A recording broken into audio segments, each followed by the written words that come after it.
I reminded him that I had tried to wake him up earlier, and his alarm had been blaring too. "Now please eat your breakfast," I said as he rubbed his eyes and shuffled to the dining table. He immediately started complaining about the eggs. "Hey Grace, this egg is too runny. I can't eat this unless it's well done. Make it over," he demanded. I was caught hanging laundry and tried to hold back my irritation. "Then don't eat it," I snapped. "Why would you say that? And this coffee is scorching hot. Mom always got the eggs and coffee just right." All right, I sighed, quickly redoing the eggs and letting the coffee cool. He ate hurriedly but left his plate on the table, rushing towards the restroom. "Wait up, you know you should clean up after yourself." Gee, I'm short on time, he called back, dismissing his responsibility, even though the breakfast delay was his fault. Annoyed, I paused my makeup routine to clean up the dishes. While I was picking out my outfit, he called out again. "Grace, over here. Help with my tie." There he stood, the tie hanging limply around his neck, looking utterly helpless. "Seriously? You can't even tie your tie? What did you do before we got married?" "Mom always did it," he replied sheepishly. With a deep exhale, I knotted his tie, and somehow, we both managed to leave the house. This had become our routine. He never helped with any housework, and it felt like I was juggling everything and babysitting him too. Every time an issue arose, it was always, "Mom did it this way," or "with Mom, it went like that," always referencing his mother, Michelle. This routine dragged on for a year, and as the pressures mounted, thoughts of divorce began to creep into my mind. My father's insistence that marriage is forever echoed in my mind, tempering my frustrations. However, an unexpected hiccup at work led to my being assigned a week-long business trip starting the next day. When I broke the news to my husband that evening, he paused his video game, clearly surprised. "Hold up, a business trip for a whole week? It's out of my hands. Work's calling," I explained. "No way. Who's going to cover for you here for a week?" he asked, irritation seeping into his tone. "You'll have to step up. It's about time you got a grip on the household duties," I responded. At that, he set down his controller and locked eyes with me. "Isn't a wife supposed to care for her husband and the house? Are you just bailing on that?" His question dripped with outdated expectations. "Seriously? That's such old-school thinking. We both have jobs. We should be a team." "I don't see it that way," I countered. "Well, Mommy was always on top of things at home," he retorted. I couldn't help but point out, but she was a stay-at-home mom. Honestly, it's kind of odd to hear an adult man constantly talking about his mommy. He bristled at this. "What's your deal, taking shots at me and my mom?" "I'm not. But let's be real. You're a mama's boy. This is how you see me. You think you can talk to me like that?" His defensiveness escalated, but I had reached my limit. "Face it, you're a mama's boy. You can't get up without help, can't even tie your tie, and won't lift a finger around the house. You're constantly comparing me to your mom. For once, handle your stuff." "Really? You're going to come at me like that?" That's why I was iffy about marrying someone older. I should have sided with Mommy and chosen a younger, perkier girl, he shot back.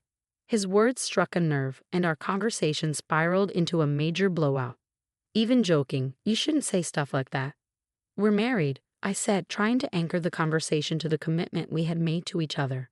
The tension between us was palpable, revealing the deep rifts that have formed in our relationship. When my husband hinted at divorce during our heated argument, I was taken aback. With a smug tone, he challenged, "You can't possibly want a divorce, can you? You wouldn't want to be labeled divorced. And think about what your dad said about sticking together." But then he sharply added, "Well, I just did. If you go on this business trip and leave me here alone, I'm seriously considering a divorce." With those words, he stormed off to our bedroom, leaving me stunned. Despite the shock, the idea of divorce lingered in my mind, something I had previously struggled with, as I didn't want to disappoint my parents. Yet now, it seemed like a viable option to contemplate seriously. With these heavy thoughts, I went to bed. Bright and early the next day, I was up preparing for my trip. The fallout from our argument was still fresh and weighing on me, but I had work commitments to attend to.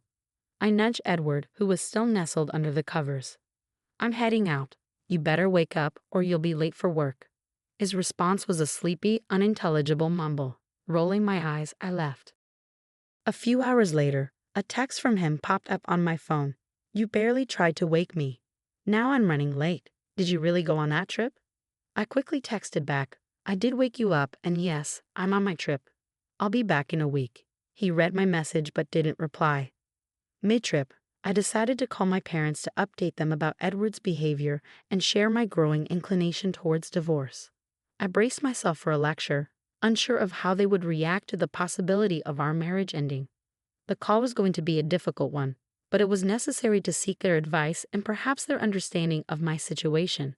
Their response took me by surprise. We had no idea he behaved like this. Take your time to think, but don't force yourself to stay in a situation that isn't right. Always remember, we are in your corner, no matter what you decide. Their words of unconditional support brought tears to my eyes. Upon returning from my business trip, I knew a serious conversation with Edward was inevitable. If he didn't show signs of change, I was ready to consider divorce more seriously.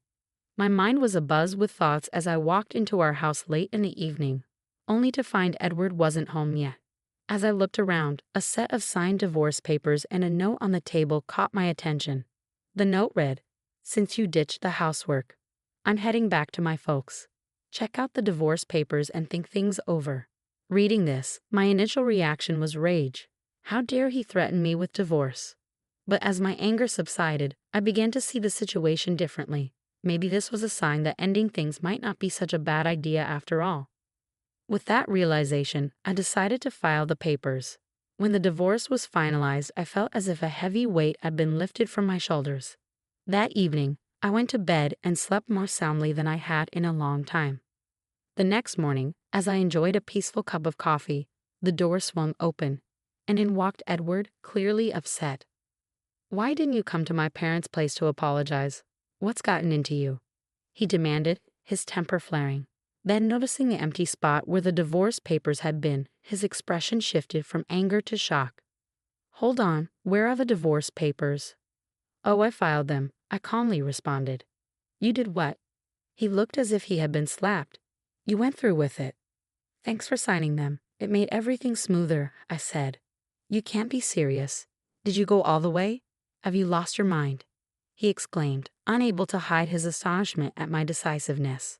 Seeing how composed I remained, he lost his cool completely. "That's it. I'm calling my parents." "Sure, knock yourself out," I replied, undisturbed by his threat, knowing I had made the right decision for myself. An hour after the confrontation with Edward, his parents, Michelle and Arthur, arrived at our apartment.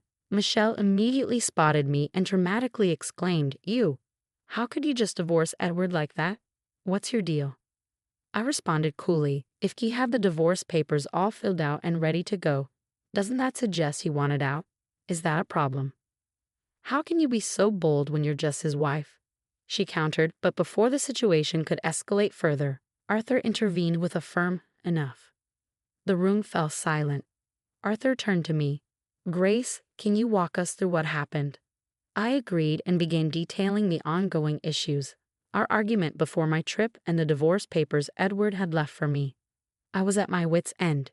It seemed like he wanted a divorce, so I went with it, I explained, maintaining eye contact with Arthur. After a moment of consideration, Arthur was about to speak when Edward interjected. "Mommy, Dad, come on. Can't you see she's out of line? Tell her off." Michelle quickly sided with Edward. "Oh, Edward, my poor baby. She's so hasty. You should reverse the divorce right now." "There's no reversing it. Our divorce is final. We're strangers now," I stated firmly. Michelle's face turned red and she opened her mouth to respond, but once again, Arthur cut her off. "Zip it, Michelle." He then apologized to me for Edward's behavior. Turning to Edward, whose eyes were bulging with surprise, Arthur continued, "You bonehead. I knew you had issues, but this is next level. Using divorce papers as a threat? Unbelievable. You had it coming." Michelle tried to interject, but Arthur didn't let up. "It's partly on you, Michelle. You spoiled him. Watch out. If you keep this up, I might divorce you too." The tension in the room was palpable as Arthur confronted the reality of the situation, leaving Edward and Michelle at a loss for words. After the intense discussion, Michelle was visibly shaken, her thoughts lingering on the unexpected threat of divorce from Arthur. She murmured to herself, visibly troubled. As Arthur turned his attention back to me, His expression was marked by sincere regret. "Grace, I deeply regret the trouble our clueless son has caused you. It's clear he has a lot to learn. Please move on and find happiness in your life," Arthur implored with genuine concern. Thanking Arthur for his understanding, I watched as he left, taking a dejected Edward with him. It wasn't long before the news spread throughout our circle. Arthur had decided to cut financial and emotional ties with his son, a drastic step meant to push Edward towards self-sufficiency. Edward's life took a downward spiral shortly thereafter. He moved into a modest, somewhat neglected apartment, his first time living truly by himself. The transition was far from smooth. His new home quickly descended into chaos, a visible representation of his disorganized personal life.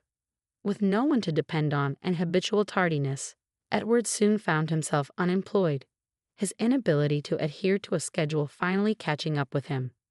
Simultaneously, the dynamics within his family deteriorated further. Michelle, who had always been intricately involved in Edward's personal affairs, overstepped boundaries one too many times, which led to a serious fallout with Arthur. Ultimately, this resulted in their separation. Michelle ended up moving in with Edward, each of them struggling to find stable footing.